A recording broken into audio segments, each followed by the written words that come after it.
Иска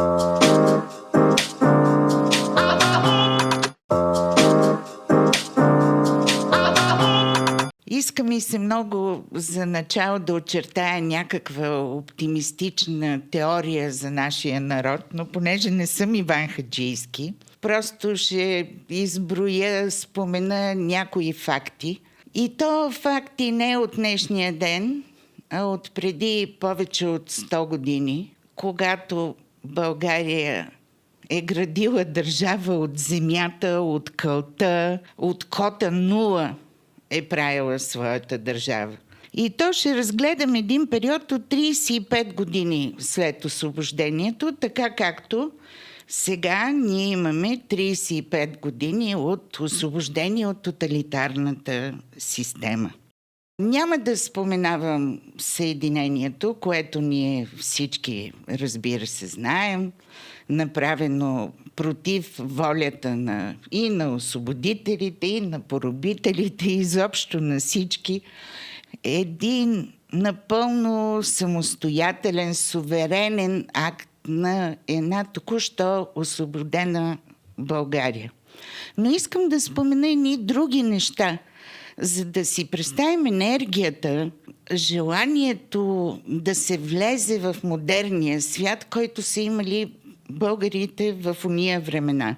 Не знам дали си представяте какво е значението на метричната система и това ти да влезеш в тази метрична система, защото преди това у нас се е мерило на оки, на лакът, на разкрач, на растек, което е ето това. Представете си, нали, как се появяваш ти със своя 30 метров лакът плат, да речем, в Виена.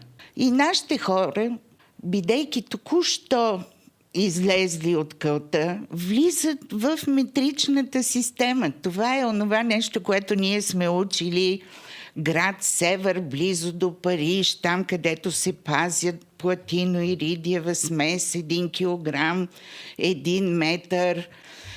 И нашите хора са се ориентирали и бързо са влезли в това. Следващото чудо, което са направили нашите хора, това е Пощенската конвенция.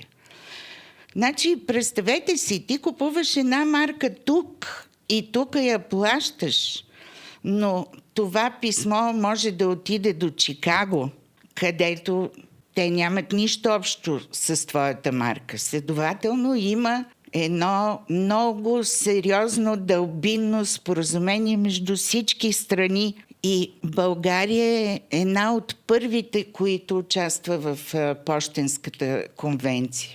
Нека кажем, че 18 години след освобождението ние участваме в първата възстановена Олимпиада с един представител, Шарл Шампо, който е швейцарец и е учител по физкултура в първа мъжка гимназия.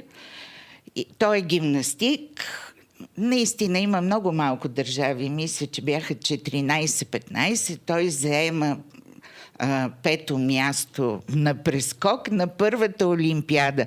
Но така или иначе България отново участва. България 1894 е първото пловдивско изложение и това е по-малко от 20 години след знаменитото парижко изложение с известната Айфелова кула. Разбира се, нашите хора също казват и ние искаме да имаме международно изложение. В началото е било само на земеделска продукция. Трябва да добавя, че в тези 35 години в България идват общо някъде малко по-малко от 500 000 бежанци. Това са над 300 хиляди от Беломорска Тракия и Одринско, 50 хиляди арменци, 120 хиляди белогвардейци руски, които после продължат към Европа, но някаква част остава тук. И бедна България намира начин да посрещне тия хора и Сега може да е силно казано да ги приюти, но така или иначе те са останали тук и са си намерили своя път. Бедна България, добавям. Правя много грозен, много дебел намек за нашите сегашни 35 години, ако не е станало ясно. И накрая, сега тук точно ще помоля да пуснете този марш "Прощание, славянки", който е един от най-прочутите маршове. Трябва да знаем и да помним, че този марш е написан през 1912 година по повод началото на Балканската война, за това как българките са изпращали мъжете си на фронта. С най-хубавите си дрехи, с цветя, сдържано, с достоинство и с чест, до такава степен, че един човек, Василий Агапкин, който е тръбач на 122-я мускетарски тамбовски полк, поразен от тая емоция, която е имало по това време в България, той написва този марш и го кръщава "Прощание, славянки".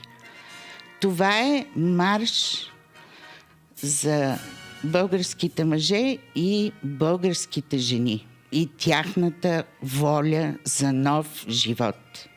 Но както сега, това е било преди повече от 100 години.